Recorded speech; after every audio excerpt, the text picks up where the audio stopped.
Today on the LA Food Podcast, is Bill Esparza revolutionizing the restaurant review, or is he merely feeding his ego? There's an Anthony Bourdain biopic in the works, a New York Times article on whether the robots are ready to run restaurants, and a lightning round of bad idea, horrible idea, featuring ice cream flavored water, a new CEO at Starbucks, and a Bon Appetit salad recipe that got way too personal. Plus, my interview with Jason Ross, CEO of First Light Farms. First Light Farms is producing what they call the best tasting beef in the world. It's grass-fed and finished wagyu beef, raised in New Zealand and served at Matu steak restaurant in Beverly Hills, among other places. We track the company's journey, pioneering a truly new way of doing things in the meat industry, and we discuss what we mean when we use terms like grass-fed and wagyu, what the heck the deal is with regenerative farming, and what plant-based activists misunderstand about creating a more sustainable food system. I'm your host, Lucas Servodio, and without further ado, let's chow down.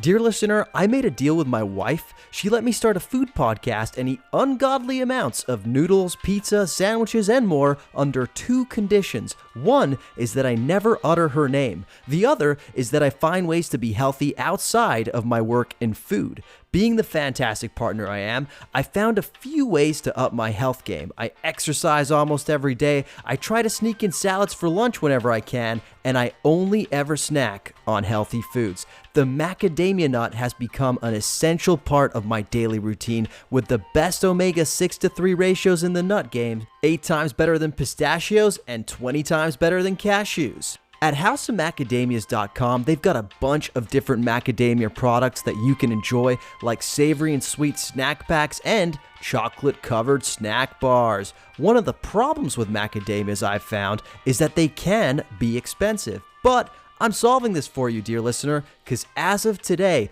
all you've got to do is head to houseofmacadamias.com and use code LAFOOD to get a 10% discount on a healthy snack that also happens to be delicious. So what are you waiting for? Head to www.houseofmacadamias.com/discount/LAFood and go nuts.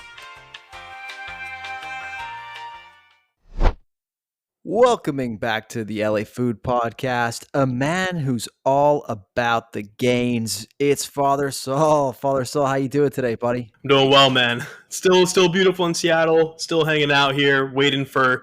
It's been all summer, but summer vacation vibes have not hit. It's been a crazy busy summer, it feels like. So I'm just waiting for the sweet vacation that I got coming up to LA to finally hit my calendar. Oh, we can't wait. Yes. And for the non-audio files who didn't get that reference, we were just commenting about how Father Saul always has really high gain on his microphone. But luckily, I think we figured it out. I think so. This might be the most crystalline recording we'll ever have. Hopefully. I mean, we won't know until it happens. Also, I don't know if the average viewer knows what gain even is, but it's a sensation of me on that last podcast, just like yelling, sounding like I'm fucking yelling at you the whole time. So hopefully we've calmed that down. Hopefully.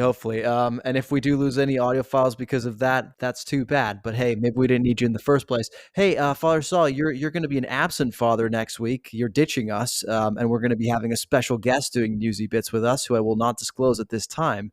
But what's the deal, bro? Why are you leaving us? Oh, we got just trying to wrap up some work. Also, I have some well-earned PTO on my LA countdown benefits plan, so gonna take a week off. I'm excited to see who replaces me. Hopefully, it's not a permanent. I don't get shown up entirely, but I'm excited to hear that. Oh, you most definitely will, but you will also likely be invited back because of nepotism. Yeah. I rely on that heavily. I'm a nepo baby for sure. Any good eats recently, brother? Ooh, no, I don't think specifically. I've been tried like a new pizza spot here in Seattle.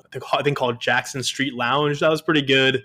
But nothing big like and notable, I don't think. Most critically, have you made any revisions to your LA itinerary following our most recent episode? Oh, absolutely. Yeah, we've got a couple updates in there based on your recommendations, based on a recommendation from your wife as well.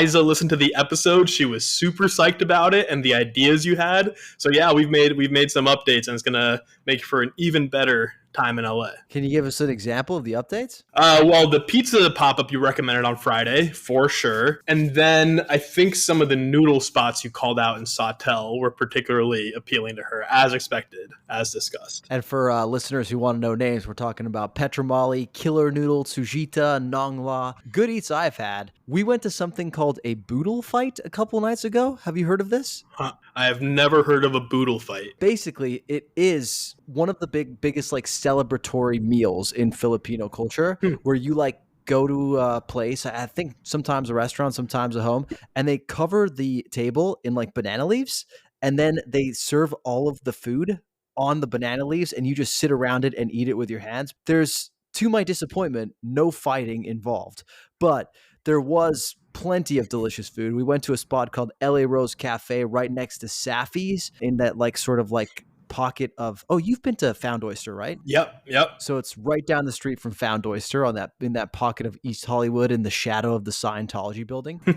It was awesome, man. First of all, the food was incredible. We were there to celebrate our good friend Myra, and they had the roast pork, they had tocino, which was my wife's favorite, this like marinated meat that was giving kind of like bulgogi-esque flavors. Nice. They had the most beautiful whole fried fish, which I thought of you. Yeah. Because I know you're a big fried fish boy. Big whole fish boy. I've been really feeling it. Actually, I still have to make some branzino or something at home because I've really got on the whole fish bandwagon, and I love to hear that. Dude, it's so good. Honestly, it was the kind of meal where I was like, it just feels like you're in somebody's home being invited in. It feels like a real party, and it just made me want to celebrate my birthday there. Dude, the vibe sounds immaculate. I love that, like, just the table is the plate. Let's all go in. Reminds me of a Top Chef challenge they had this past season. My question is, what part is the boodle? Is boodle banana leaves? I honestly have no idea. We literally had, in addition to Myra, there was another guest who was Filipina, and she sort of acted as like our Sherpa throughout the evening, telling us what each dish was. And somehow nobody asked, why the fuck is it called a boodle fight? It's a cool last name. I like it, but I'm curious. I also never asked, when do we get to fight? Which also feels like one of the most critical questions to ask. But no, that eluded us, my friend. Well, hey, look, the name is promising a lot, and I'm glad it sounds like a good dinner. We should check it out when I'm in town. We should absolutely check it out. The one embarrassing thing, this is not my shitty Yelp review of the week, though I have an excellent one for you later on, is the fact that, you can kind of really gauge how much people are eating. Oh, sure. Because you can see like how much empty space there is in front of them. Like, I shit you not, it was comical. Like, it was literally like, mountain, you get to me, empty. Next one, mountain. It was definitely like an indication that I should probably reconsider some of my habits. I don't know. I respect it. I'm sure the boodle fight organizers were. I mean, that's you winning the fight right there. You gotta kill your mountain. Have like a 3-foot radius of empty space in front of you. That's respectable. I have no idea. I'm assuming it is. Bro, did I just win the boodle fight? I think you might have. Boodle champ over there. Well, hey man, we got a few things to discuss this week, and honestly, I think people might start calling this podcast the Bill Esparza podcast because of the amount of times that we've spent talking about him.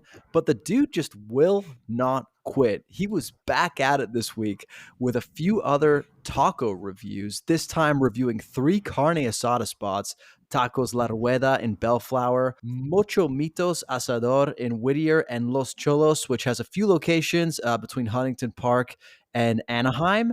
The reviews were similar to the ones that he did with Via's, right? Just Instagram stories. And I didn't count them this time, but it was a similar amount, like probably like in the multiple dozens of stories. In it, he was explaining what he was looking for when he goes out and gets carne asada, right?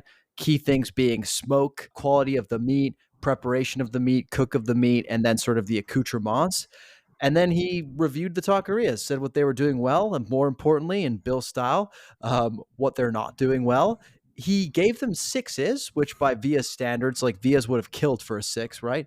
So not horrible. There were a couple of interesting and subtle digs at the infatuation in there. And there's some really, really notable things. To me, the biggest revelation of these reviews was that Bill told us in one of the last slides that it's gotten to the point where their places, the taquerias, are actually reaching out to him to review whether or not he is going to leave a positive review. Like, they're like, come and give me a review. I don't care what you say. Just be honest, but come. What do you think of that? Well, I think a couple things. So first, we're not going to be discussing every single Bill Esparza Instagram review, but I do think since the Via's incident, this has become an interesting trend. I think you're right that the most interesting part of this is that taquerias are reaching out, asking for his review and opinion.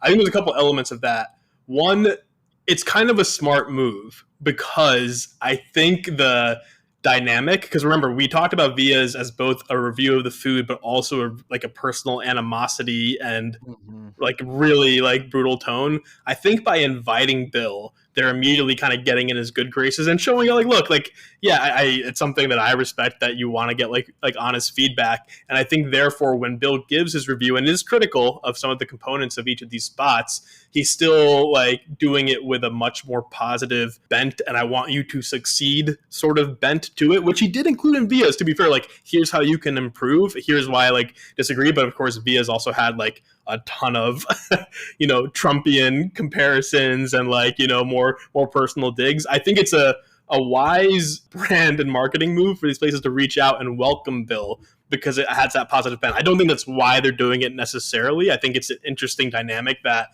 places are like, hey, we want to get your thoughts. Also, though, from a marketing thing, it means that people are going to learn about their spots from Bill's significant following, right? So it's like a double positive, right? Or a win-win, where by reaching out and being open to Bill, they like kind of get in his kind of good personal graces, being open to his feedback. I think Bill likes that, and they get the boost because all press is good press, particularly from Bill when it comes to tacos. So I think it's an interesting dynamic that's emerged a little bit here. Yeah, no, you're absolutely right. It's the no news is bad news, like old adage that you hear sort of like in PR circles, right?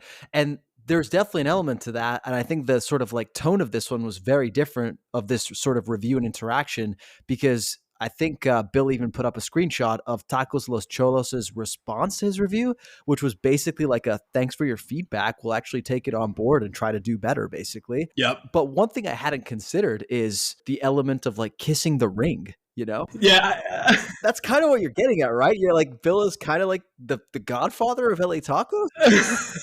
I didn't go that far in my head. I more meant that it's like there's like a symbiotic dynamic, and I wouldn't go as far as saying kiss the ring, but more like, hey, if you reach out with open arms to Bill, it seems like it primes you for a more totally neutral or / like slightly positive interaction with him versus him just coming through blind. I mean, look, the only time Bill has gone negative is when people called him out from Via's, right? So it's not like Bill is necessarily like doing what he did in the Via's review all the time.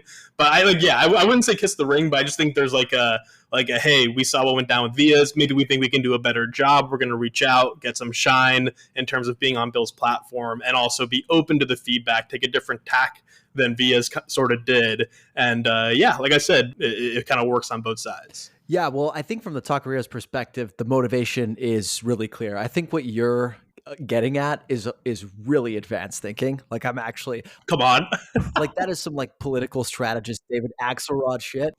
Okay. You are literally outlining something that they teach you in political campaigns, which is like, if you have a vulnerability or a danger, get ahead of it, shine a light on it so that you can control the narrative around it. You're basically saying like, okay, we're not so sure about our tacos. Let's get on his good side and fight it here so that we can like shine the light on our problem and promise to do better. But the part of this that I wanted to talk about, because I thought it was an indication there was something really interesting happening here. I think this could be a little bit of a step towards where food criticism is headed. Now, the thing that kind of has struck me about these Bill Esparza like stories is that they've really kind of stopped everybody in their tracks when they drop, right? It's like you see on a Tuesday. Well, have they is my question, because I'm just here in Seattle reading the Instagram reviews.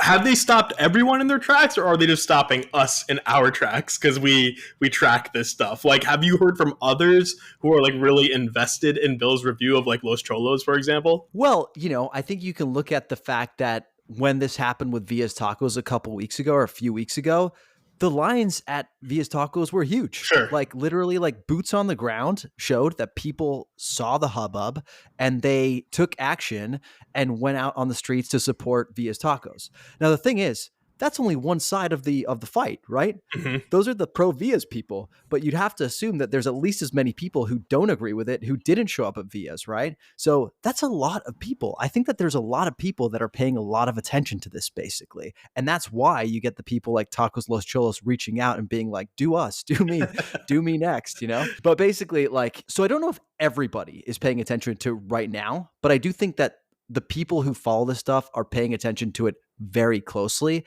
and it's created like appointment viewing or reading of these stories in a way that I think that used to happen for like Jonathan Gold reviews, Sure. but I don't think that like really happens anymore for Bill Addison reviews, which Mhm. yes, some might be like, well, that's because Jonathan Gold was amazing and Bill Addison isn't quite as good. I don't think that's really what's going on here. I think it's because just people don't read newspapers as much anymore. They don't consume media that way anymore, right? There sort of has been a void for that type of criticism and the sort of like appointment reading that created. And I think that this is a really real, legit way that void can be filled. Yeah, well, I think what drives it is more like the personal mythos behind the critic, right? Like the personality and brand and awareness of or iconography of the person who's doing the reviews, which Jonathan Gold certainly built up over time, and Bill has in his own very different way by like essentially doing takedowns or doing the takedown.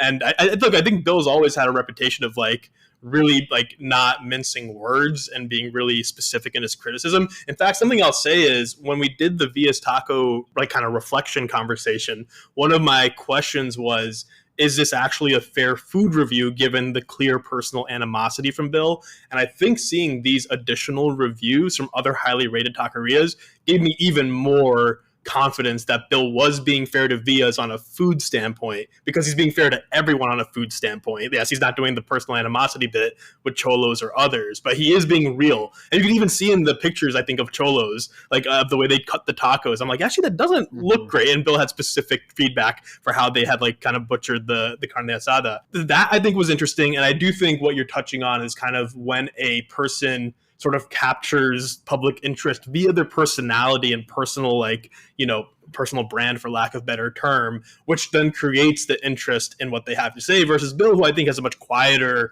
and just like steady, like he's out there, he's doing the work, but it doesn't really drop with the same like heft of something where the person behind it has a mythology behind them. No, that's right. But I think what we could be witnessing here is an evolution in the form, which I think like it would behoove like a place like LA Times to consider adopting. Like right now, it's sort of in the Wild West format, and that's kind of what you were alluding to with the fact that Bill's Via's review felt like a personal attack. And we kind of talked about it when we discussed that review, but part of that was that there was no editor involved, right? There was no editor reading those stories and being like, yo, Bill, you may want to rein it back here because you sound like an asshole, right? and you might turn people off because you sound like an asshole and your good points might be lost on them. That's really what an editor is for a lot of the times, right? But Bill right now, he's doing this on stories.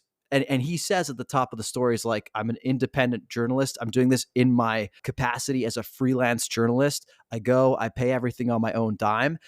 I think that right now, the reason, like, he's sort of like learning as he goes to do these in a way that is going to land with the same weight as criticism. But couldn't you see a world where, like, this becomes a tactic that Bill Addison takes when he's reviewing a restaurant, that instead of just writing his article in the LA Times that like 3 old people are going to read, including myself, by the way, he could do like a series of like 30 stories that are a bit more like colloquial, a bit more like, you know, nuance like this with pictures and stuff like that, are a bit more digestible and that are like appointment viewing. You know that like on a Friday at 10 a.m., he's going to be dropping this. I would go lose my mind over something like that. Well, so I see what you're saying, but I also don't know if it's a new sort of innovation, because this is exactly what influencers already do, right? It's quite literally the process of reviewing and speaking on food as if you are a more informal commentator like an influencer, except you have the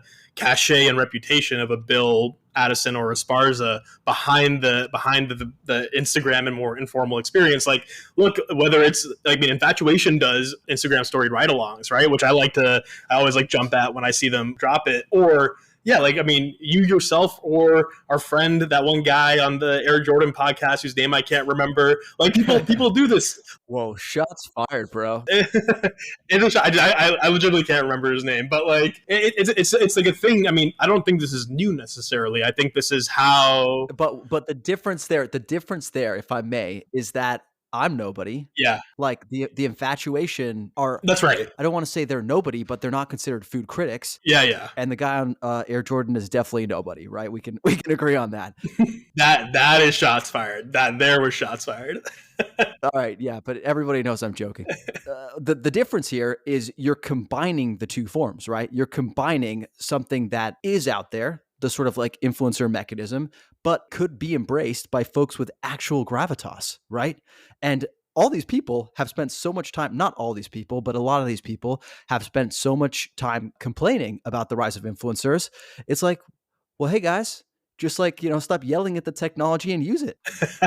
Yeah, I mean, like, and like you're exactly right. The difference is the expertise and cachet from that independent journalist or critic, like a more formal critic, brings to the forum. And it is somewhat ironic that Bill both hates influencers and is using the forum in the way an influencer might. But of course, he has the expertise and cachet that influencers he so likes to point out don't have necessarily. So.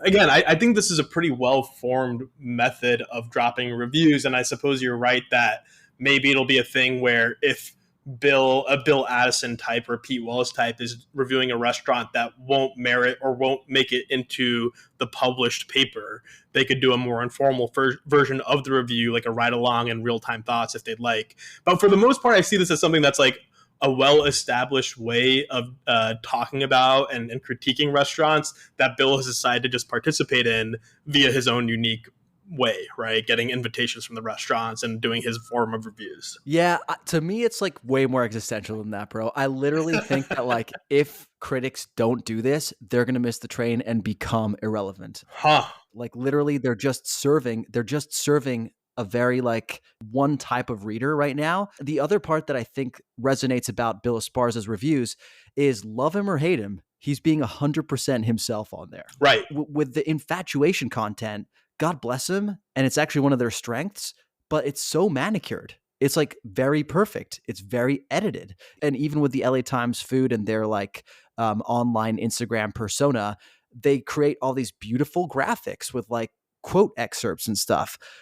There's something so raw about like Bill just like creating these shitty stories with like weird gifs and memes and stuff like that, And it's just like typos everywhere. Yeah. Yeah, like, you know what I mean? And it's just like, I think in this era to actually reach audiences, they crave that authenticity. They crave knowing the person. Like it's not good enough to just have this like corporate, like polished exterior anymore. So I think it's a way more existential thing that critics need to consider. And hey, I'm just saying, I know there's an open spot at the New York Times, and I know how to make stories.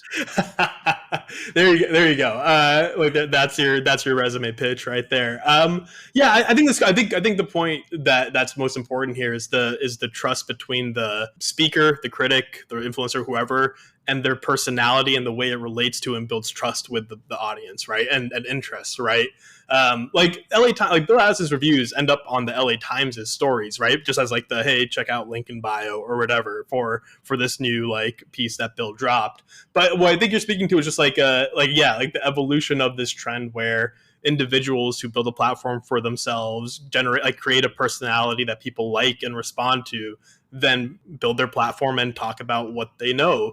It sounds very familiar. Should sound very familiar to you, my man, like that particular process. So yeah, I mean, it'll be interesting to see. I imagine like formal outlets or institutions like the LA Times won't abandon the way that they do things. I don't even know if they'll necessarily, I agree with you that they'll like miss the bus if they don't do this. I think there's like different strokes for different folks, so to speak, when it comes to how they read about their food criticism and food reviews. But, hot take. I don't mind it from you. Look, man, after hearing your Luddite point of view, let's just say I'm glad that I'm in charge of this media company and not you.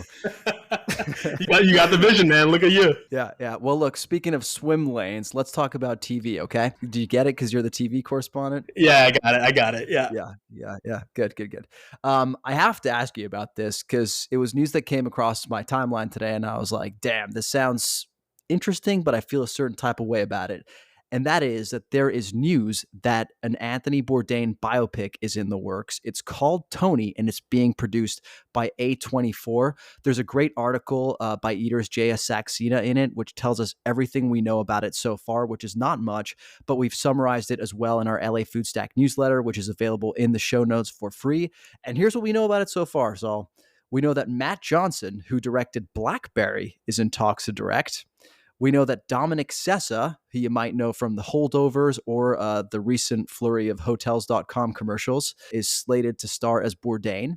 And then the only other thing that we really know is that it's written by these two gentlemen, neither of which have a ton of IMDb credits, but one of them apparently has a pilot where he's written about the New York restaurant scene in the 90s. So it seems to be a topic of interest for him. Saul, what is your reaction to hearing that this biopic is in the works? It wasn't much. I'm not a huge fan of biopics generally. I prefer like a documentary sort of experience if it's about a historical individual than like a semi-fictionalized storytelling. Like all these music biopics that have come out about like Freddie Mercury and like Elton John and stuff, I can't stand them. And so no, yeah, like seriously. And so I have a similar reaction here. I even had, and Jaya calls this out in her piece, like that initial reaction I think on Twitter where it was like, do we need a Anthony Bourdain biopic when we have literally hours and hours of actual content of Tony Bourdain that we can go watch? And she makes the fair point that it's a very different storytelling form, right? No Reservations doesn't get into Tony's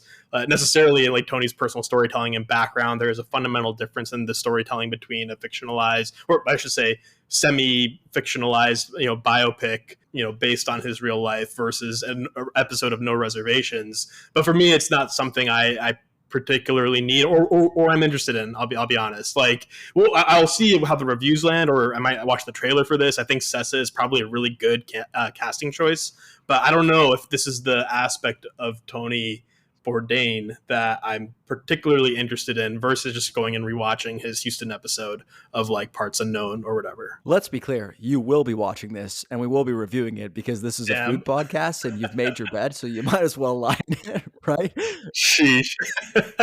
We need to do a better job of like tracking food movies in general, though. Since the menu, I don't think there's been like a ton that's been particularly interesting or captured mainstream attention. This one might. Yeah. I mean, has there been a food biopic quite like this? I mean, the only one I can think of, which was like half biopic, was Julie and Julia. That was a while ago now. That was a while ago now. I actually want to rewatch that one. Maybe we do like a look back on some of the best food movies. But yeah, I would say, I mean, that's the one that comes to mind. Yeah, stuff like there's that Bradley Cooper one, but I think that was entirely fictional based on another story. Mm-hmm. I think food is typically either entirely fictional, like The Menu, or like documentary, like Chef's Table, right? And I don't know if I've seen much in between there. Well, to your point with the music documentary or biopics, which I agree are absolutely heinous. I feel like it started off with like a good one or a decent one, and then every single artist's family felt like they should make one as well. And so now we're like, we're really digging deep. I think we're like on Amy Winehouse now. So like, I just feel like this could be the start of something. Where like right now we're starting with Anthony Bourdain, and eventually we'll get to like we'll be doing the Evan Funke biopic sooner rather than later. I don't know about that. There's a big difference between like rock stars and their fame and public awareness versus chefs in general. Though of course that's been building, but I just don't think it's the same. Tony, I think, is one that really broke through as an individual. Like I don't think we're getting a Thomas Keller biopic anytime soon necessarily. And like, look, one of the reasons why I think the rock, like the music ones like hit is because people like the music and they just got to go like, it's almost like a sing-along or a musical movie, right? Yeah. I don't think there's the same sort of experience with like a chef's biopic. So I don't know if this is really going to take off, in all honesty. And if they just announced it now with like what they have, I mean, do they have like a release date yet? I feel like it's going to be years before we see this. I don't think A24 has even officially bought it yet. I think they're just in talks. So it's like really early. But yeah, it might not even happen, honestly. I just feel like Hollywood's dumb like that. Like I feel like they see one thing take off and they're like it starts a whole new genre. And I feel like The Bear has had so much success that like that's for sure being mentioned in the pitch of this one, right? Like Sure, yeah. Like storytelling around food and kitchens and chefs as like main characters, I'm sure has helped precipitate more potential scripts and considerations and like talks like this. I just don't think the biopic thing's going to hit the same way. The reason, I mean, look, and even this biopic probably only exists because of this whole like cottage industry now around like Bohemian Rhapsody and the Amy Winehouse biopic, which apparently was really bad. I didn't see it, but I heard like reviews of that. So they're getting increasingly sort of like iffy. We'll see if this one ultimately gets made. I kind of hope it. I'll be honest. I hope it doesn't. Like I don't know if this is like the kind of mythology that Tony Bourdain himself would have necessarily even liked about like his life. And the other movie that came out about him, which you might talk about, like had a ton of like weird flaws and like shady aspects to it. So for me, like, look, Tony was like an icon. Like I loved watching him. And then if I want more of him, I'll go back to the things that he made, not people trying to maybe like make money off his legacy with these kinds of like follow-up movies. Yeah, well, dude, let's be clear. He's rolling over in his grave about this. Like he would absolutely hate this, I think. I think he would feel so weird about like being on t-shirts and stuff like that. Like I don't think he saw himself as like, you know, this like revolutionary Che Guevara type. But I did want to touch on that documentary. It's called Roadrunner. It came out 2022, so a few years after his passing, and it got a ton of criticism and a ton of like, you know, serious like ethical concerns associated with it too. Did you follow that at all? I did a little bit, right? I didn't watch the movie. I know they like used AI to like mimic his voice in it, right? Which is like really weird and Yeah. don't love that. I also think they really didn't like communicate with or like coordinate with his like estate or people who knew him very well, right? So that was not great seeming. And again, I think Jaya even mentions in her piece that's unclear to the extent like to which Tony's ex-wife or whoever is like engaged in this particular project. Maybe if they are more deeply engaged, that'd be more interesting, right? Like you get like a story from people who knew him really well. But yeah, no, Roadrunner I think was like a real swing and miss from what I could tell. Should we do an episode on it someday? Absolutely not. Let it die in darkness. I don't think we need to add to that. Like democracy, let it die in darkness. Well, look, speaking of AI, I want to talk to you about an article that came out this week from the New York Times. Meghan McCarran, who's actually based in Los Angeles, so it's got a little bit of a Los Angeles twist to it, but she wrote an article asking the question basically of, are robots going to take over the restaurant industry? She's outlining a pretty interesting tension, which is that the technology for replacing a lot of jobs in restaurants is there, but so far it's not really happening, or not happening as fast and as sort of like at scale that we thought it was maybe going to happen, because, and this is what some academics are suggesting, there's this notion that like diners don't want it to happen. They're not comfortable with like going to a restaurant and having a fully automated experience. Part of the article that I thought was hilarious was that one of the things that academics found is diners are more okay with like servers being automated. They really don't want robots cooking their food. However, there were these cases where if the chefs texted the people at the restaurant and the people felt like they had some dialogue with the robot, they felt better about the food they were eating. It just made me think, or how fickle are we as consumers? Do you have any aversion to eating food from robots, Saul? It's not my preference. Like eating, I mean, look, there's different levels to this, right? Like fast food, I basically don't. I'm gonna guess that's where this is gonna get adopted first. I think the example was from like a Denny's that she used in this piece, right? And I think that's where you'll see initial uptake of this technology. And look, McDonald's I think already has like fully automated ordering, right? You just like get from a screen and then you go pick up your food. Like I don't have issues with that necessarily. What it made me think of though was the Pete Wells sign-off piece that we made a bit of light of last week when he was talking about sort of the dehumanization of the industry experience, right? And what it means to go into a restaurant and pay ahead of time on some like exclusive app or whatever it may be. And we made light of that, but I mean, this is it coming to life. So I don't I'm not super excited about this. I do think it's gonna increasingly happen though. I think we're kind of like on a path where yes, the industry's going to go in this direction, and maybe even eventually human service becomes a luxury, right? It's more expensive Yeah. than automation, and like it sends a different message. And I think places that are kind of on like the edges or margins or are major chains or corporations, we're going to see this increasingly happen over time. One of the more interesting like examples that was offered in the piece that I thought like, hey, maybe this is a way to go is one of the academics suggested, think of technology and AI as like more of a toaster than like a replacement, meaning like Mm. let's create things that can just like enhance and speed up processes within the kitchen and within the operations and like make the margins work for you that way. And I think that's really interesting because, you know, obviously we've spent the last 2 weeks on this podcast talking to Heather Sperling of Botanica. And one of the things that she's made clear is like how tight those margins are. So, I mean, I think technology could play a huge role in sort of making more room for that. And it doesn't have to be just by like cutting jobs. One of the best conversations you've ever had on the podcast, by the way, with Heather Sperling. I'd highly recommend. No, I mean Oh my God, thanks. it was she was a star, to be clear, not you. And you're exactly right. I mean, look, I wish I had an avocado.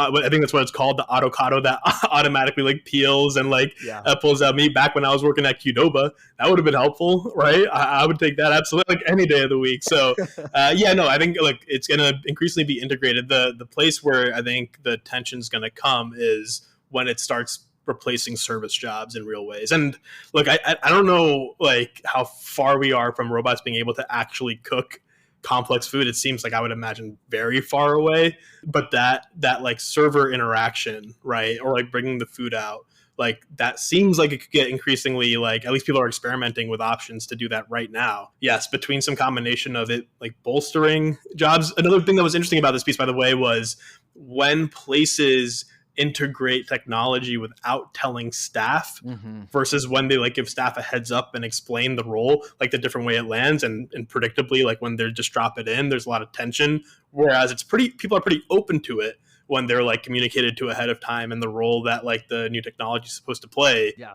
But yeah, I don't know, this is an interesting trend to watch. And look, maybe Pete Wells is really onto something. Maybe we're the blind ones. I don't know about that. Although I do think it would be worth considering us doing a bit of a deeper dive on like the implications of AI in the industry. Because another thing that was kind of raised in the piece was like recipe development and how like AI can help with that as well. It's not just about like obviously like we cherish the creativity of chefs and whatnot, but you know, that comes at a huge cost too. You got to like identify the chefs. You got to pay them quite handsomely, especially for the best ones to ideate recipes. But like AI's got access to like every recipe under the sun. I'm sure they could come up with a Thai Caesar salad, you know?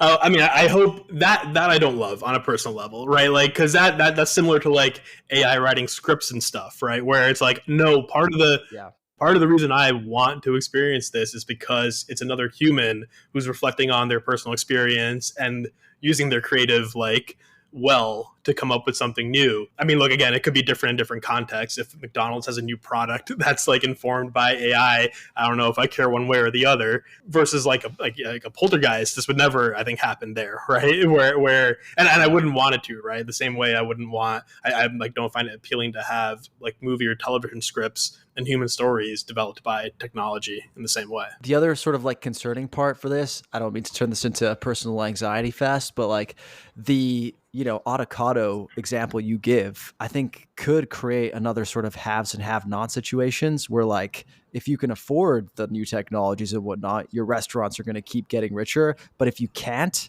you're just going to continue to be more and more a victim of the financial circumstances. It's a little worrying. Yeah, I mean, again, I think it's sort of how it goes. I mean, it's how it goes. Yeah, to some extent. I think in any, I guess, quote unquote market, people are going to have to find ways to differentiate themselves and take advantage of whatever particular strengths they have or unique value they have to offer. And if you're not able to integrate the technology, what are you bringing in terms of service or creative menu or whatever else it is to kind of maintain your foothold? What'll be crazy, the real dystopia is when AI starts doing fucking food reviews, man. When AI starts doing the Insta story reviews of restaurants that are AI and robots driven, robots reviewing robots, man. What do we do? That is wild. Did I tell you about the time our friend who's like dabbling in AI created a cartoon AI video of an LA Countdown review? You sent that to me. I fucking love it. It's one of the funniest things I've seen. He wrote the script, right, but then had AI generate the images, and it was actually really funny. Emily loved that too. Yeah, it basically like got to the point where like the LA Countdown became a cannibal and went to prison and started reviewing prison food. Yeah. The voice and the jokes in the script were really funny. You should post that someplace, although it is a little bit edgy. I don't know if you can really really fully post that, but yeah, crazy times, man. Crazy times. Well, hey, anything else on that one? No, I don't think so, but like certainly a trend to watch. Absolutely, trend to watch. Well, hey, dude, we are going to resurrect something we have not done on the podcast in a minute, and that is bad idea, horrible idea. Something that we did quite a bit last year, I want to say, where we did like rapid fire run through of certain headlines, and I ask you the question, Saul, is this a bad idea or is this a horrible idea? And you tell me why. Are you ready? I love it. This is one of my favorite segments. Good. We need to get like a bad idea, horrible idea soundtrack. So listeners, if any of you are making scores out there, we're open to receiving one of your scores. Okay. First up, Van Leeuwen, and which is an ice cream company, and Liquid Death, the water company, created a hot fudge sundae water flavor. Saul, is hot fudge sundae water a bad idea or a horrible idea? That sounds like a fucking horrible idea to me. I can't even imagine what that would be like. I mean, I guess you're just drinking essentially like a chocolate milk, but it's actually water. Yeah. I don't love that. Don't love that. And the tagline for the product, you'll never guess. It's "Don't be scared." That is a great idea because that would hook me. I was like, I'm not scared. I just can't believe they stole your opening line from dating app, the conversations you used to have. That's actually really funny. Credit to them on that. But no, I would not have that product. All right. I'm scared. Moving on to the next bad idea or horrible idea. McDonald's France, after France lost the United States in the final of the Olympics in basketball, they joked about retiring their curry sauce, given Steph Curry's incredible performance and trolling during the game. Bad idea, horrible idea, or kind of fun marketing idea? It's a fucking great idea, is what that is. Like, it's good sense of humor. It's really funny. Did you see that clip when Steph Curry was going off against France in the gold medal game, and they had like a translation from the French commentators, and they were like, "The devil named Curry is hurting us," and it was like just a really funny like commentary from the French. I don't know if that's a perfect translation, but that's what came up in the subtitles, and that's like a great bit, right? Like for how all that went down. No, that's a good marketing gimmick. Yeah, no, fair enough. Okay, I think I've got at least one more for you. So I was perusing Bon Appetit for dinner ideas, and I saw something called divorce salad. And so I was like, oh, that's, maybe like huevos divorciados. So it's got like a fun little story like that. You know how like recipes sometimes have like the backstory before it gets to the recipe? Yeah. Dude, this was like the most traumatic essay of all time about this woman's divorce.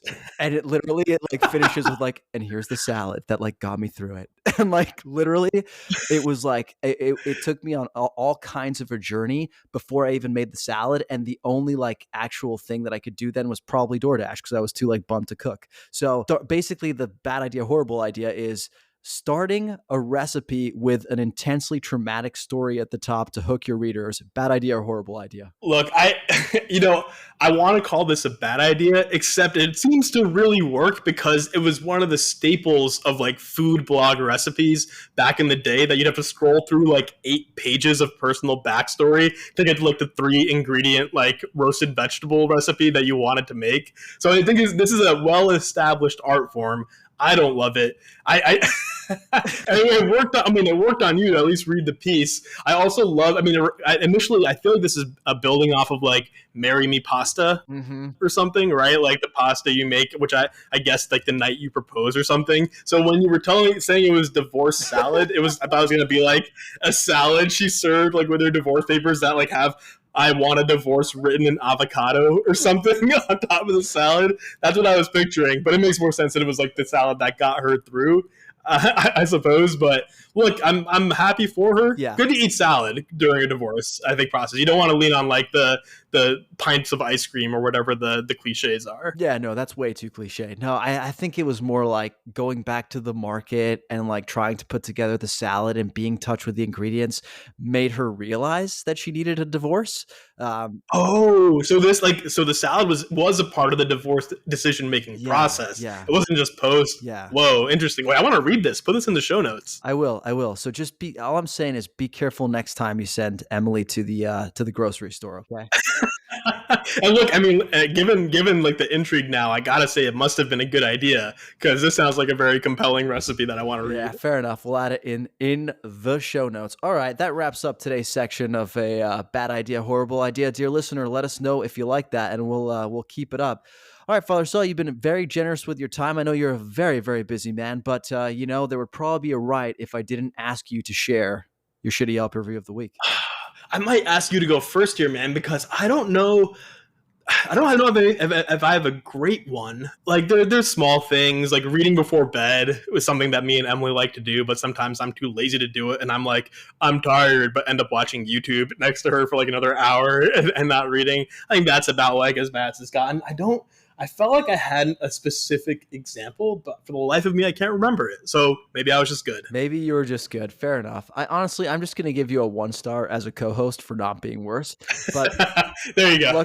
Luckily for you, I've got a really good one this week. Okay. So I don't know if you know this, but I recently injured my groin. I did not know that. Well, I was playing soccer and I thought I still had the flexibility of Zlatan Ibrahimovic. So I reached my leg up in the air and I just felt it all go. I was horrible. Yeah. I've been out for like 4 weeks, not doing anything. I'm getting like fatter by the minute. It's insane.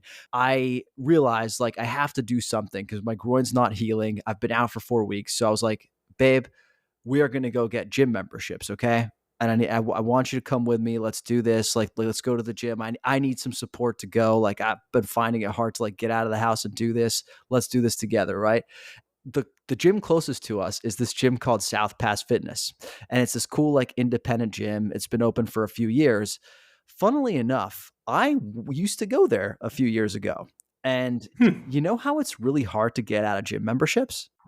Oh yeah, I see where this is going. Like it's famously hard to get out of gym memberships, right? So yeah. I literally, while I was going to like cancel my membership, I didn't want to deal with it at the time. And I was like, I'm just going to make something up that like some reason that they will not be able to give me any shit on. I literally just rolled up to the counter and was like, I'm moving to Austin. And so I told them that I moved to Austin. And they asked, oh, well, look, man, sorry to see you go. You know, we'll cancel your plan, no problem. And they can't get me because like they don't have a location. They don't of South Pass Fitness in Austin. Okay. As we're driving to the South Pass Fitness, I tell my wife this detail, right? I tell her, by the way, I told them that I moved to Austin. So you're going to have to back me up on the fact that we are now back from Austin and signing up again in the off chance, in the long shot off chance that they remember that that's the reason I canceled, right?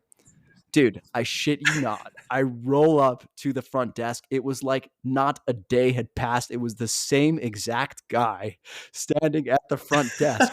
We get up there and I'm like, hey, my name is Luca. I canceled a little while ago. I'd like to sign up again. He's like, wait, you're the guy who moved to Austin, right? I'm like, wow, fuck this guy and his photographic memory. Well, I mean, incredible service, like truly, like outstanding. 5 stars out of 5 for Jack at South Pass Fitness for his attention to detail and remembering. But like, I had to, and we both had to like immediately kick off this like process of pretending that we had moved to Austin for a while. Luckily, he didn't ask anything for a little while, but as we're doing the tour of the gym, my wife goes in and checks the women's locker room. And so we're forced to make small talk. And, you know, he starts, of course, he goes to like, what were you doing there? Dude, I panicked. I just could not come up with anything. I was like, political campaign. He's like, what political campaign? I'm like, some like state ballot stuff. I don't even know if they have that process out there in Texas. Dude, luckily my wife heard from the locker room and heard me flailing. She just comes back out, didn't even check out the locker room, and it's like, yeah, it's really nice. Okay, let's keep moving on. She saved my ass, bro. But basically, we got through the entire process and it was fine, but it was a pretty harrowing experience while it happened. That's really funny. Really, did you try to cancel just normally before you went all the way to I'm moving to Texas? Like, did you give them a fair shot to just be like, I feel, oh my god, this is ridiculous. You're absurd, man. I've canceled enough gym memberships to know they make it really, really tough. So I was like, I'm not. Oh, I don't know. I think a small independent gym is different from like Golds. Like, I feel like the big corporate chains are the ones that are like more notorious for this. If it's like a one-off location, I feel like they would have been cool about it. I've never had a problem getting in and out of gym memberships because I like to go to like smaller like places. And I don't know, man. I think it's hilarious that you went all the way. I honestly, if I were you, I could not go back. I wouldn't be able to, especially after. I probably would have like walked up the door, seen Jack was still working, and been like, "Fuck it, we're out. I can't do this. can't lie to Jack for the rest of my time at this gym." Hopefully, Jack forgets, and I'll just be like, Jack, stop mentioning Austin. It was a very traumatic time for me. Jack's like looking up your social security number and seeing that you never actually moved to Austin. He's going to catch you in the lie.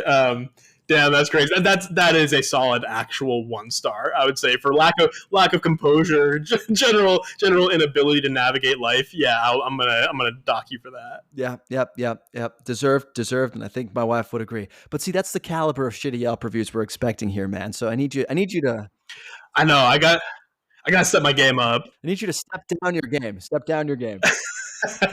There you go. Right. I'll bring something good next week. I gotta do some brainstorming. Father Saul, let me finish with this. How do you feel about grass-fed wagyu beef? Ooh, I like doing the bit where I say whatever you ask me, I fucking hate. But yo, how can you be mad about grass-fed beef? Oh my god, I just remembered my shitty Yelp review. I literally just remembered it. But we'll save it. We're gonna save it. I will write it down. I remembered I had one and it was perfect, and I just remembered it based on that question. We're gonna save it for next time. Let's go grass-fed wagyu. That sounds great. Oh my god, I don't think we've ever ended this on a cliffhanger before. So thanks, Father Saul. First one. And you're going to have to wait for 2 weeks. I'll write it down. I'll make sure I don't forget, but it's a great one. All right. We'll miss you, buddy. We'll be right back after the break with the CEO of First Light Farms, Jason Ross. Thanks, bud. See you later. Joining us on the LA Food Pod today, he's the CEO and co-founder of First Light Farms. It's Jason Ross. Jace, how you doing today? Very well, thank you. Good morning. Good morning. Jace, where are you calling us from? Calling you from New Zealand. We are hard on the east coast of the North Island. So first light because when the sun comes up behind me, which is about half an hour away, if I go and stand out on the roof, I'll be the first person in the world to see it because the international date line comes down past our coast. So that's why we got called First Light. Wow, that is like a super cool reason behind a name. Most names I come across are like, oh, that name just sounded cool, or we thought it would look good on branding. But that's a real reason to call something. Yeah. You might be surprised to hear that you're actually not the first Kiwi we've had on, and not even this year. Oh, really? Who else have you had? Probably know them. There are a couple gentlemen out here who started a real fruit ice cream business down in the South Bay called Creamy Boys. Good. Are you familiar with real fruit ice cream? Yeah, certainly familiar with ice cream. We produce lots of good dairy in this part of the world, so ice cream is pretty dear to our hearts. Well, we're not here to talk about ice cream today, but we are here to talk about beef and other products as well. I want to start there. If you've listened to this podcast before, dear listener, you know that I'm a big fan of First Light Farms products. I'm a big fan of Matu Steakhouse or steak restaurant, I should say, in Beverly Hills, where that sources all of their meat exclusively from First Light Farms. But Jace, I want to hear from you.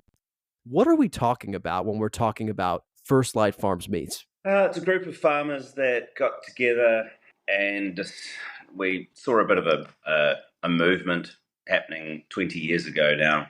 We make grass-fed meat, and New Zealand is pretty good at making grass-fed meat. We don't have any options, frankly, because we've got the wrong topography and probably the wrong climate for growing cereals, for growing grains. So we grow lots of things on grass. We're pretty good at it. I kind of arrived into the primary produce and worked in companies that were growing grass-fed meat we decided that, hey, look, these American consumers who were thinking about grass-fed beef again, bearing in mind that their grandparents grew up on grass-fed beef because the grain-fed beef only really arrived in the 50s, weren't going to enjoy the experience of grass-fed beef when if they gravitated back to it, because grain-fed beef has got a lot of positives. It's very consistent, tender and juicy and all the rest of it. Grass-fed beef is not consistently all those things. So we said, you know what, let's actually get a group of people together and let's work out how we can produce kick-ass grass-fed beef that when the American consumer goes back to grass-fed, they love it. Can you tell us real quick why grass-fed beef isn't so consistent? Because Americans led the charge on grain-fed is what they've done is they've taken all of the inconsistency variables away. So we've basically taken nature out of the equation. With a feedlot, you take nature out of the equation. You don't have to worry about the weather. You don't have to worry about, you grow the feed somewhere else and make sure that it's consistently delivered to the animal. You fill them with antibiotics so you don't take away any, natural health issues. And, you just make the job a lot easier. And in grass-fed, it's not that straightforward because one minute you've got to deal with a drought, the next minute you've got to deal with a flood, the next minute, the grass doesn't grow properly. The animals just aren't as consistent, and as a result, you don't always. 1 in 3 steaks is not great. If you're actually being honest, 1 in 3 steaks is probably good. So yeah, you get the benefit with grass fed of the animal living a good life and it being good for you. But who wants to eat an 8-ounce health supplement? So we said, there must be a solve for this, so let's go and try and work out what it is. Well, tell us about that process. How did you solve for what seems to be an age-old dilemma? Well, we looked at everything, really, and we arrived at the great leveler to quality, which is what feedlots deliver, is marbling. So, intramuscular fat. There's a reason that prime is more consistently delicious than choice or select, and that's because it's got more marbling in it. So we said, well, how on earth are we going to get marbling into a grass-fed animal?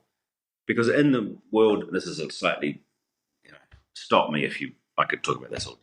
No, we're nerds here. We like to dive deep into these topics. Marbling is the last thing to come. So you start with bone, then you add meat, and then you add fat. So in order to get the fat bit, just like, you don't look like you've got a lot of fat on you, but if you did, it's probably because you lived a sedentary lifestyle and you ate a high energy food, and that's probably how you get fat. The same thing applies to animals. So, and if you're lucky or unlucky, depending on your position on fat, to be genetically predisposed, then you're probably going to be carry more fat. So we looked at all of that and we said, okay, well, A, we need an animal that's genetically predisposed to putting on marbling, and wagyu is the one. And then B, how do we create a high energy situation every single day of that animal's life? Which means you've got to have kick-ass grass 365 days a year. And that is easier said than done. Even in New Zealand, where we are like a grass factory, we sit in the middle of the Pacific Ocean, lots of very temperate, so it doesn't really get too hot or too cold, lots of rainfall, all the great conditions for growing grass. And we were struggling New Zealand as a country was struggling to do it. So we said, all right, let's have a go at putting wagyu on grass.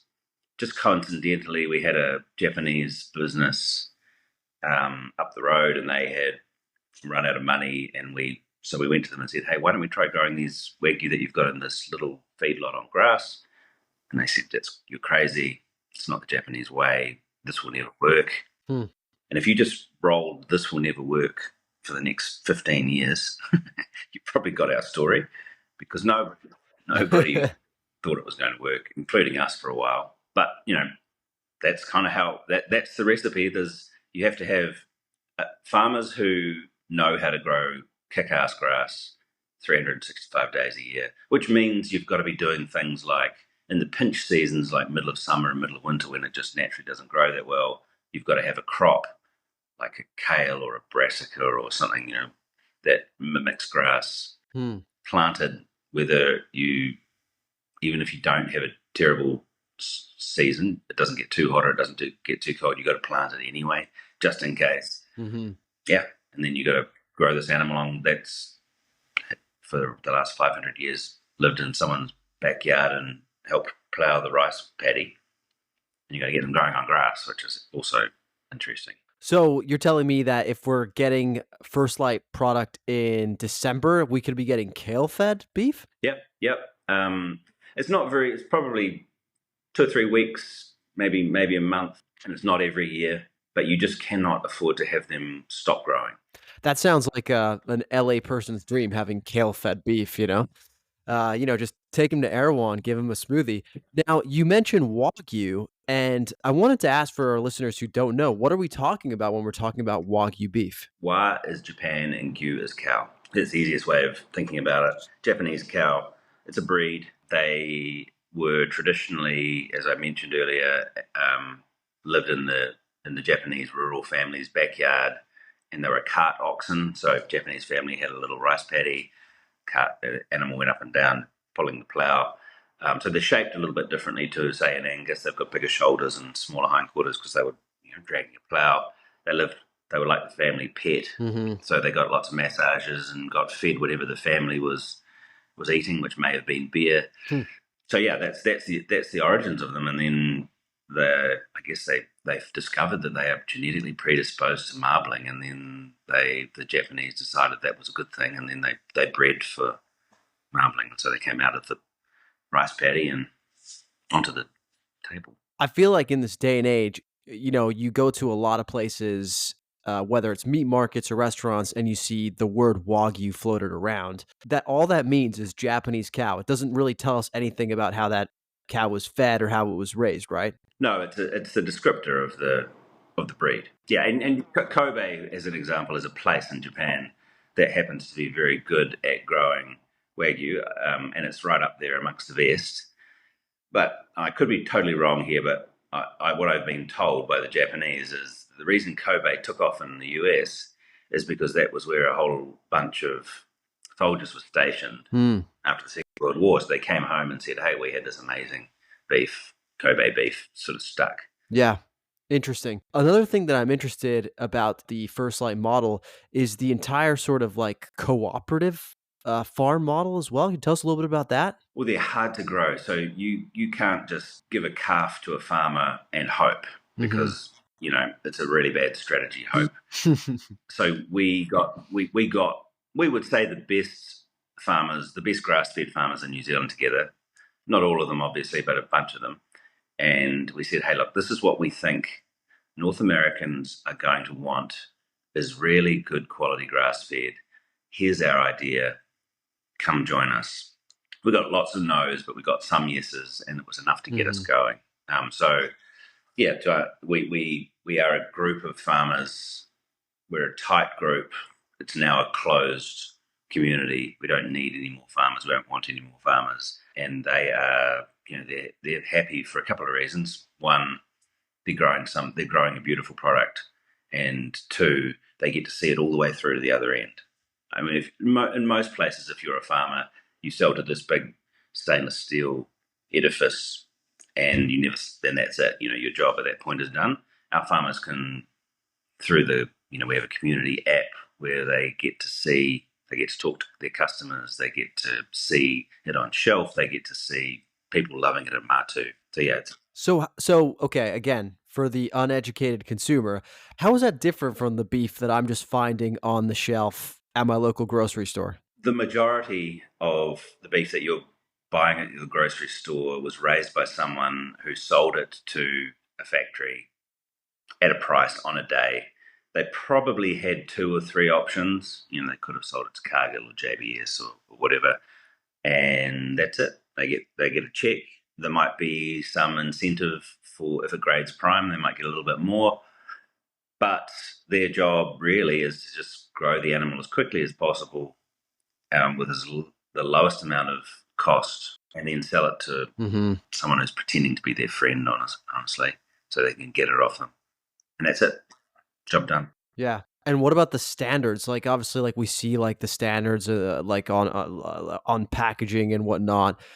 How much should we trust those? It feels like there's a lot of places where the sort of like inspections and grading and whatnot seems to be like a lot of a lot of cracks that things could slip through. I can't really comment too much about that, other than I don't think that the consumer should be concerned too much about are people following the rules. I think the meat companies will follow the rules, honestly. Mm-hmm. I don't think, or we don't think that the challenge or the opportunity or the problem, whichever way you look at it, is with the processing or I don't think anybody's really going out and deliberately trying to deceive anybody.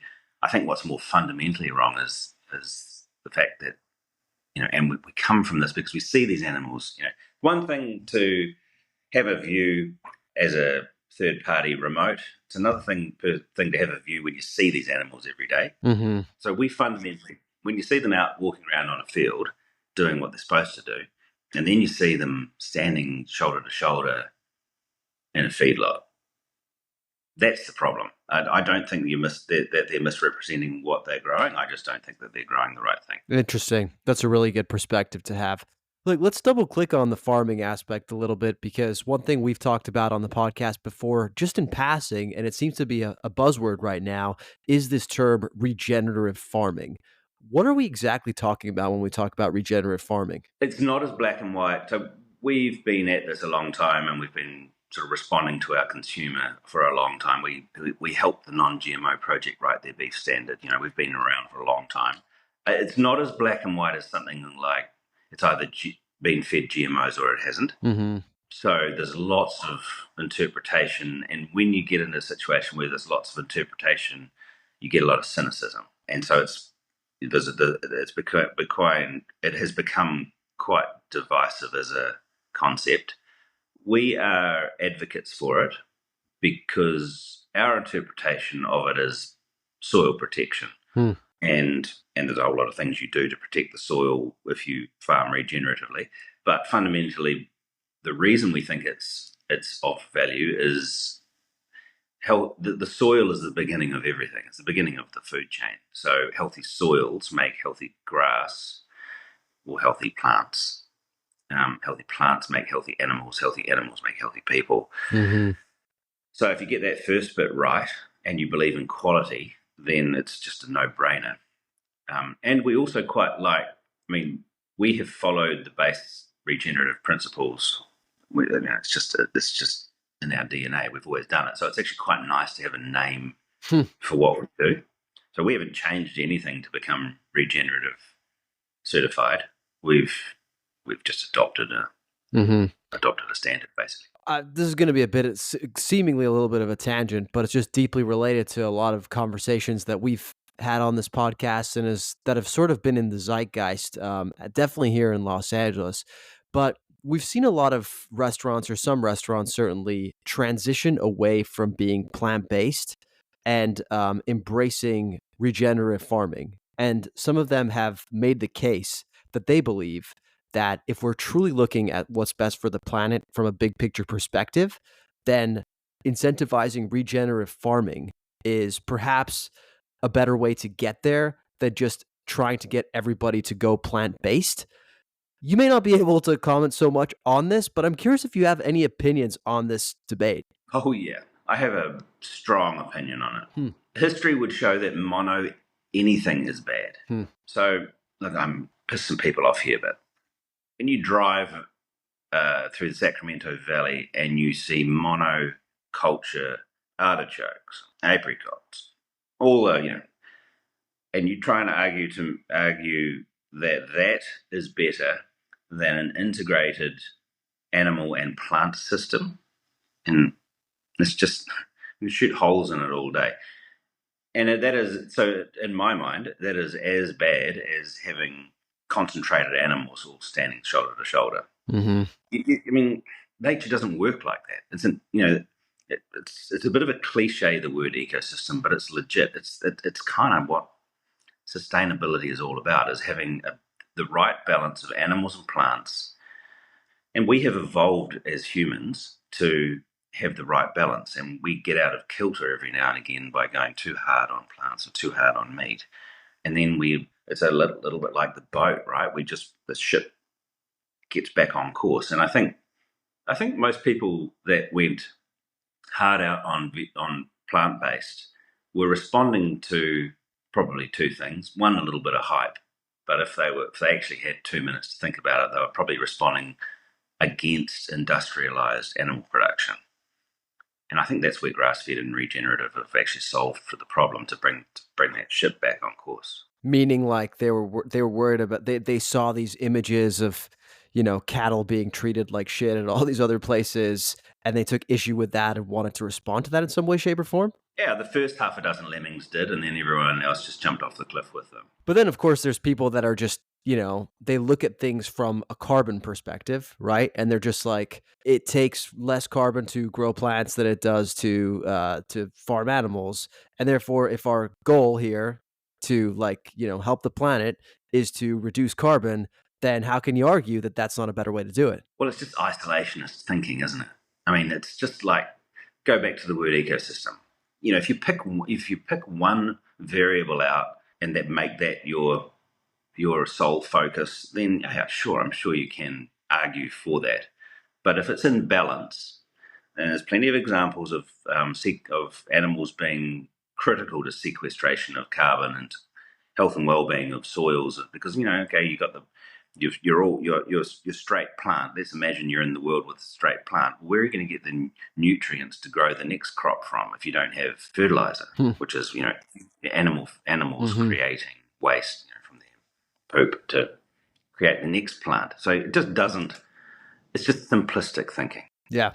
Hey, for the record, that's exactly what I've said when we talked about it too. I also think it's like you got to take human behavior into perspective. And the truth is, trying to flip a switch and make everybody go plant-based just isn't going to happen, right? So you got to also think about how can you allow people to eat meat in the most sustainable way possible. And it seems that regenerative farming is part of the solution.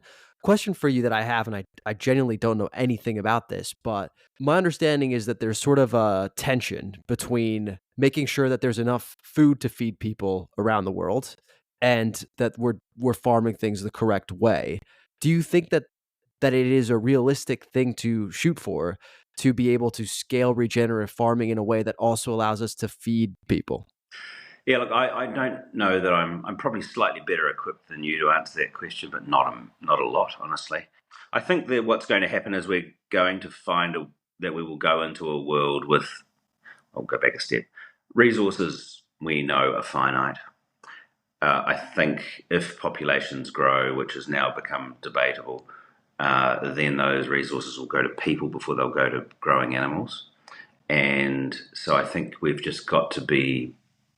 So therefore, if you follow that line of thought, there will be less animals, and in response, I think we'll have to have more plant-based products that people will eat, so people will eat less meat, and it kind of plays. And we've certainly taken that position. We think that we can foresee a world with less animals in it, which is why we've gone down this whole animal, utilization, using every piece. See, I don't know whether that answers your question. Probably there will be more plants eaten and less, we would like to think, less better quality meat. Yeah, although it seems like there may be some sort of balance there that might actually work with what you were alluding to earlier, that like monoculture is bad, and we as a society shouldn't just be eating one thing. And it may be that part of the world is over-indexed on meat right now, while another part of the world is under-indexed. It may just be about finding a balance. Look, this is actually not what I invited you to talk on the podcast about, but it's just a fascinating topic, and it's not every day I have someone in the industry in front of me. But I want to touch on something you just mentioned, which is using every part of the animal. And I understand that that's something that's important to First Light Farms. And my question is, how do you guys go about doing that, and what uses do you find for those other parts of the animal? Yeah, so we talked about the why, there's two reasons for the why. One, we think we can see a world where it's a necessity. And two, we're pretty close to these animals, and they have one bad day. Unfortunately, they have one bad day, and we're really conscious of that. And out of respect for that, we think it's beholden upon us to use every piece. So that's, I guess, that's the philosophy. Mm-hmm. And I guess then there's some common sense. When the Native Americans managed to hunt bison, you didn't see them throwing the skin away or ditching the liver. So we've been doing this for a really long time. We just sort of got a little bit sidetracked because we got focused on the meat. So for us, we've taken a very we've spent a long time getting the meat right, because you can't actually do what I'm about to tell you without having the meat sold well, so that you've actually got a good commercial model. So the first thing we did was we said, well, right, let's actually stop the number of animals. Let's cap it, and that will force us to be deliberate around using every piece, because instead of just creating another 5,000 animals and selling the meat and throwing them away, not throwing them away, but not really putting any energy into it, let's actually cap the number of animals that we produce, and then we might grow the number of animals again one day, but not until we've got everything else sold properly. So then we did the massive dissection job from nose to toes, every single piece, and we looked at it, and the lens we looked at it through is, what is the best possible purpose for this piece of the animal? So if it was the liver, which is a classic, the most nutrient dense product of any description on the planet, there's nothing beats it. So what would we do with that? It's not hugely palatable, so we're not going to we're not going to try and force somebody to eat it, even though it's good for them. So we did a really deep dive on it. Its greatest contribution really is B12, and B12, your body absorbs B12 if it's surrounded by a whole lot of other vitamins, A, CoQ10, blah blah blah.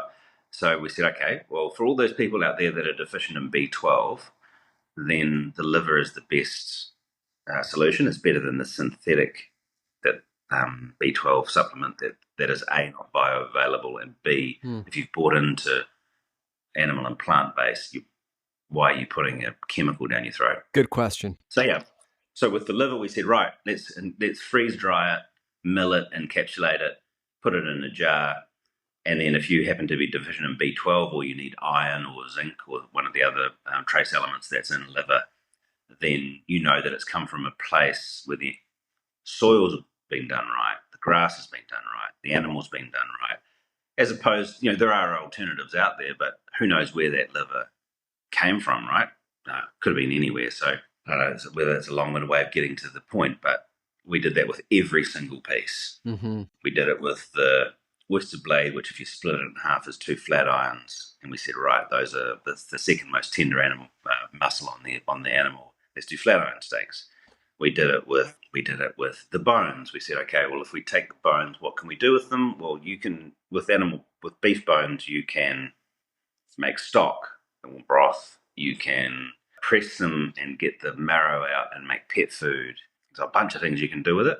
So, right, okay, we create lots of bones. Lots of people, a huge number of our steak consumers have dogs.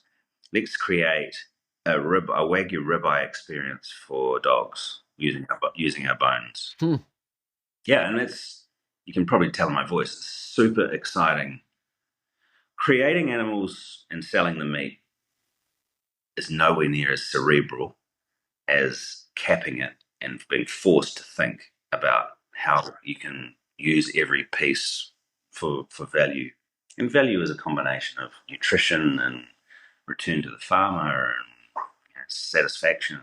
Yeah, and look, honestly, we think we're probably writing the blueprint for the future of beef. I mean, that's a pretty noble mission. I will say, in the capitalist society, like capping something seems like a no-no. How do you justify that? Do you really come back to that mission? We are, yeah, well, it's an interesting thing, but we are capping the volume. Well, put it this way: if we use every piece for its best possible purpose, we can double our revenue without taking one more life, and that is cool. And we're not in significant scale, right? So you can be a pretty big business on a relatively small number of animals if instead of just doing the one thing, you actually, instead of doing that other thing, you do this thing. So yeah, we're not hemp wearing hippies who are just going to create this playbook for everyone else.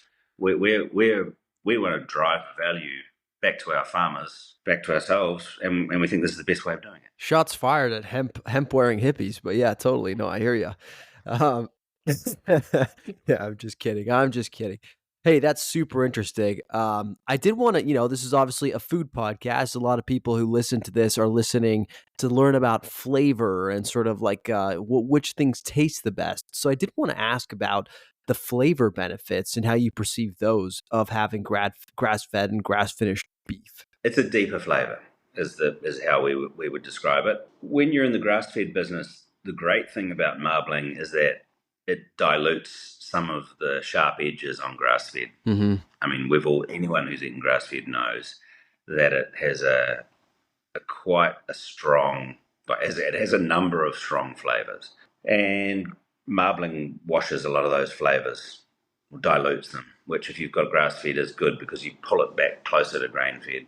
If you've got wagyu that's grown its entire life and it's A5, and you're a Japanese aficionado, then you'll be able to taste the subtleties. But for most of the rest of us, it's all about the succulence and the tenderness, and the flavor's a little bit lost on us because the flavor's actually very, very mild on grain-fed wagyu beef. Mostly it's because you can cut it with a fork and it's super juicy. So with the grass-fed, it tastes like beef, but you can cut it with a fork and it's super juicy. Yeah. So it's quite unique. It's quite a unique experience. And where we made a major cock up at the beginning was we came to North America and said, hey, we raise wagyu on grass, and everyone said, oh, it's wagyu. And then they tasted it and they said, it doesn't taste like what I'm used to with the grain fed, and so therefore I'm not familiar with it. I don't like it, or not that I don't like it, but I'm not familiar with it, so therefore I don't think it is what wagyu is. So we then sort of had a rethink.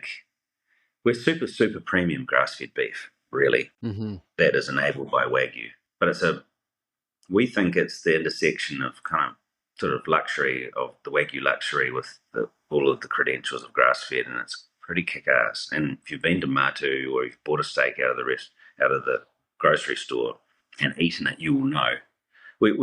Our best marketing is just to get someone to eat it, because once they've done that, all my descriptors kind of you just eat it and taste it. It's true. I mean, it is one of those things where you just hear it and you think you know what you're talking about, but it really is one of those things you have to experience to really grasp. I mean, that was certainly the case for myself. And of course, you bring up health benefits as well, which is like you're getting flavor benefits, but there are also these underlying health benefits too of opting for a grass-fed product over a grain-fed product. Am I right? Yes, there are. There's one big one, and that's omegas. So, and this is not specific to grass-fed wagyu, this is specific to grass-fed, but when we were cavemen and we caught the occasional animal, and the rest of the time we ate plants, our omega-3, omega-6 balance was 1-to-1. So you need both, but you need them in balance. And when you eat grass-fed wagyu beef, it's slightly out of balance. It's 1 to 1.3 in favor of omega-6. But if you eat grain-fed, it's 30-to-1. Wow. In favor of omega-6, right? So you get omega-3, as you know, from fish and grass-fed protein.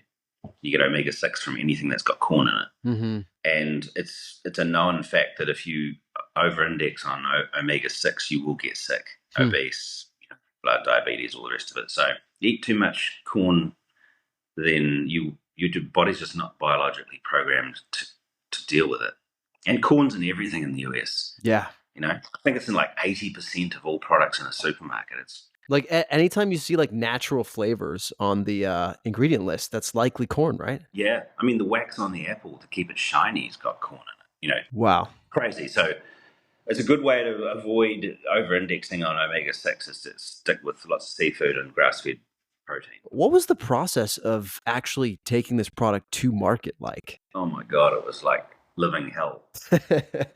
Because we had this, we spent 4 years working out how to grow wagyu on grass and get a marbled grass-fed product. And then I got the job of coming to North America and selling it to Americans. What year was this?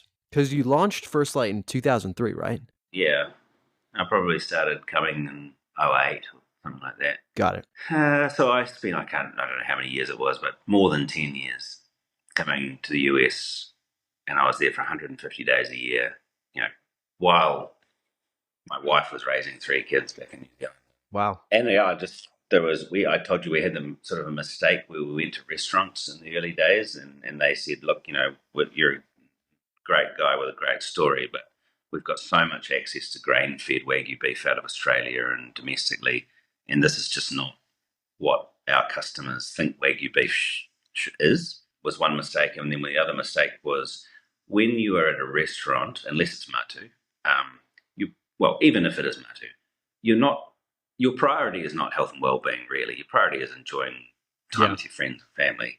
So the sort of environmental and welfare credentials of our product were sort of lost behind, the name of the restaurant and the name of the chef and the fact you were having fun. So we realized quite early on that we should be a grocery business with very selected restaurant partners. Yeah, so I just came, and eventually, after a long period of time, a guy named Pete Davis at Bristol Farms, who was, I guess he was one of the original kind of meat hipsters.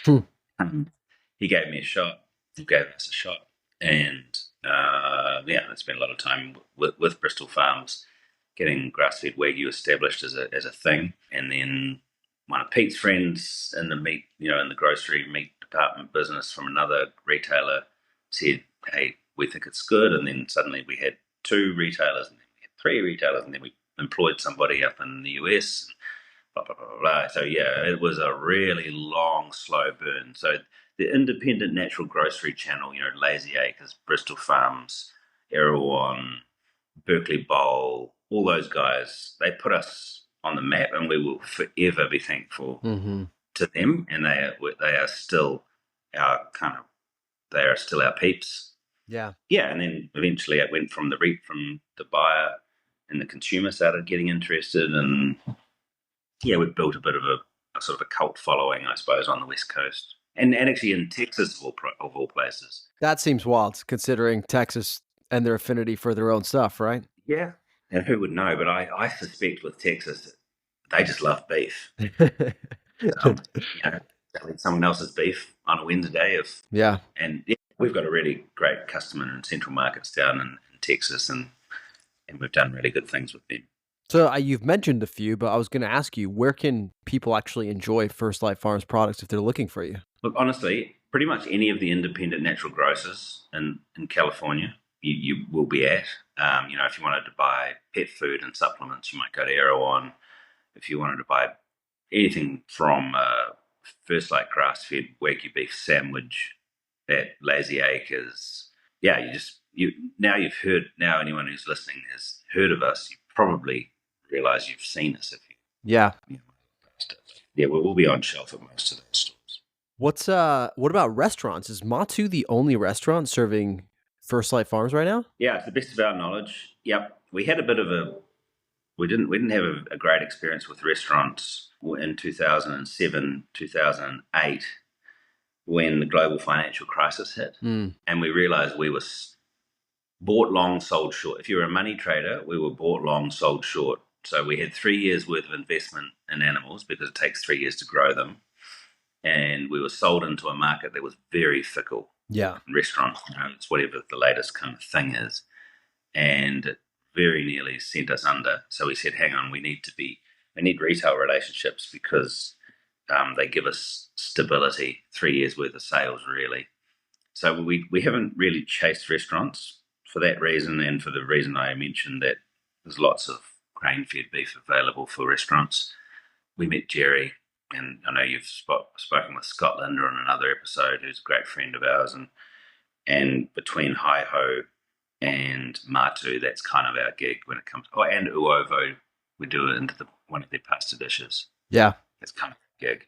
That's and those are all readily available here in Los Angeles. So listener, if you're trying to get a taste of it before maybe you head to First Light Farms and join the Steak Club, which I actually highly recommend, because what we were talking about, one of the most interesting things that I've sort of learned from this conversation with you, Jace, is like, it's seems to be all about balance when you're trying to like devise the right diet for yourself. If you're looking for health benefits, and obviously I know that a lot of our listeners are just gluttons looking for pleasure benefits, but I think we get the occasional health conscious listener too.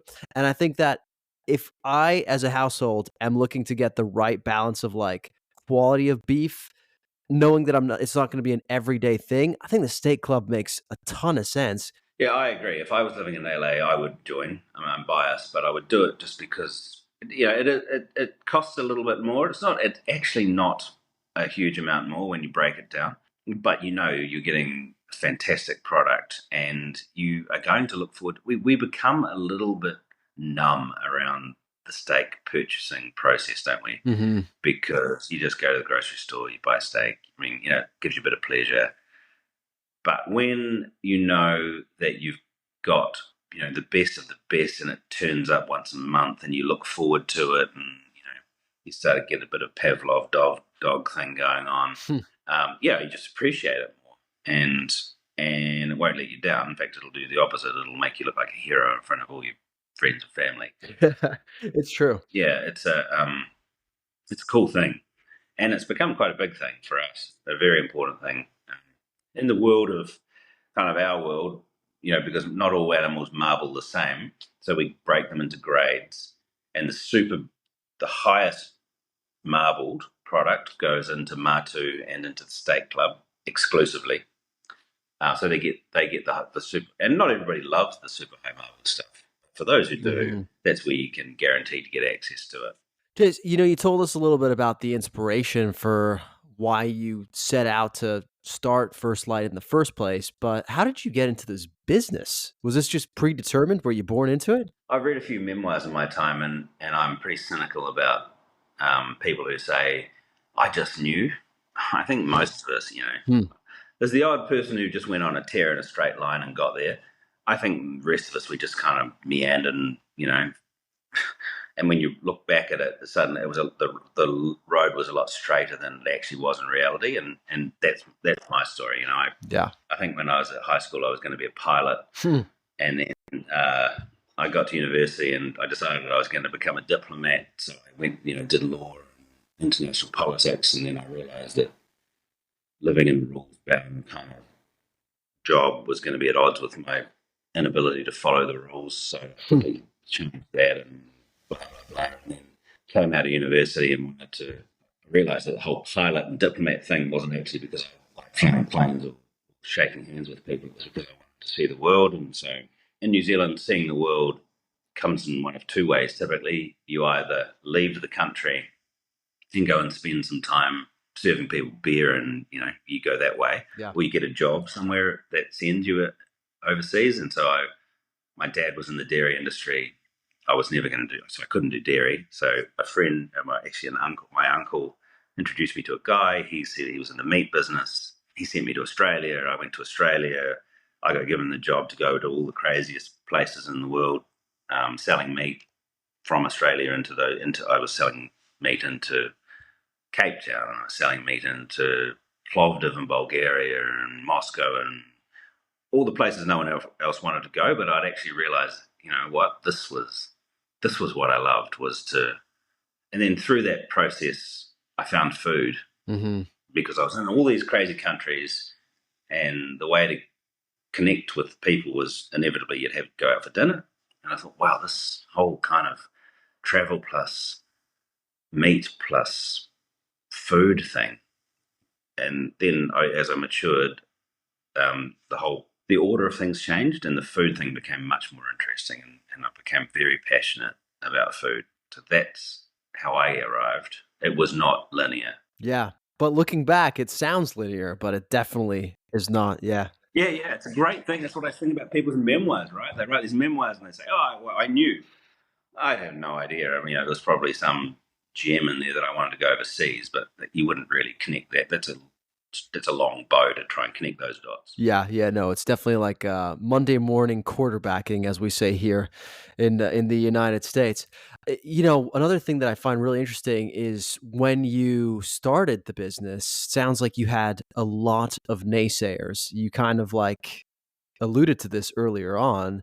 I think in life, we all face a lot of naysayers, especially when in the food business, when people are like, hey, I want to start this restaurant. I want to like dive in and try this new product, even if it's just, I want to bottle my goddamn hot sauce that I make at the restaurant, right?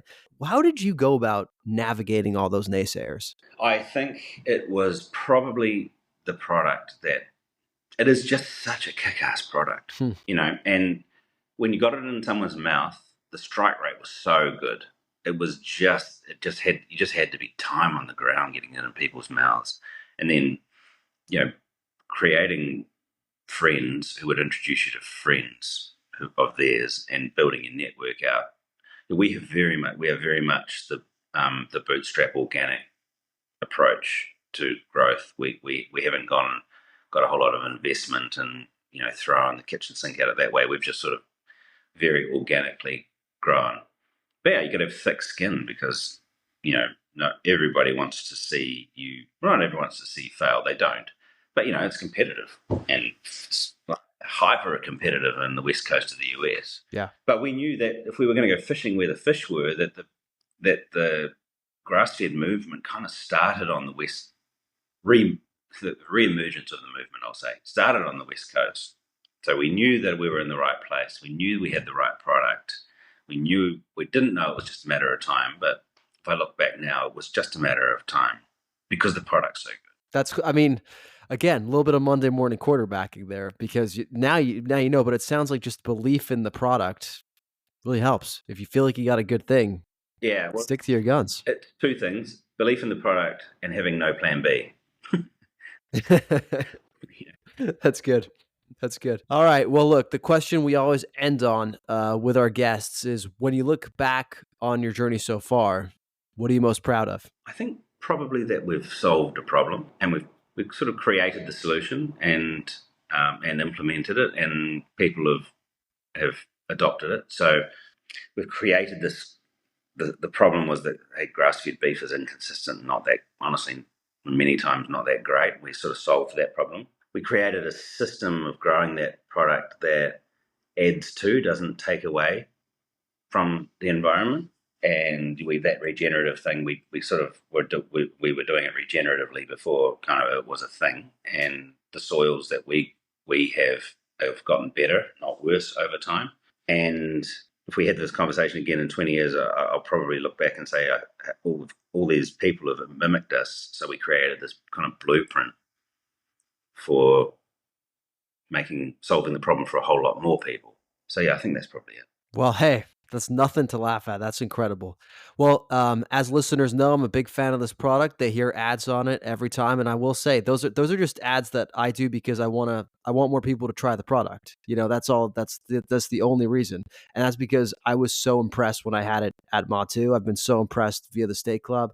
I just really believe in what you guys are doing. So thank you so much for joining the podcast and telling your story. If people are looking for First Light and want to try the product, where can they go online? Just go to First Light Farm. The website is probably the first step, or go and support your independent natural grocer because they're out there fighting the fight, to put great products on shelf. So one of those two places. Brilliant. We'll put those links in the show notes. Jace, thank you so much for making time to speak with us today. It's a pleasure. Thank you.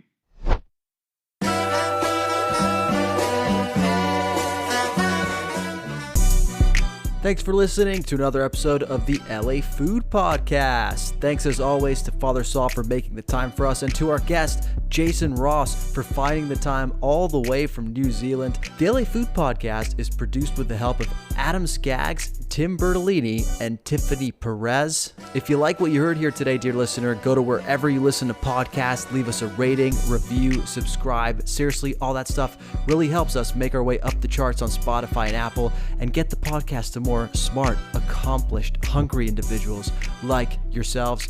We'll be back next week with another epic episode, but if you're looking for me in the meantime, you can find me on TikTok, Instagram, Threads, and YouTube at the LA Countdown. That's TheLaCountdown.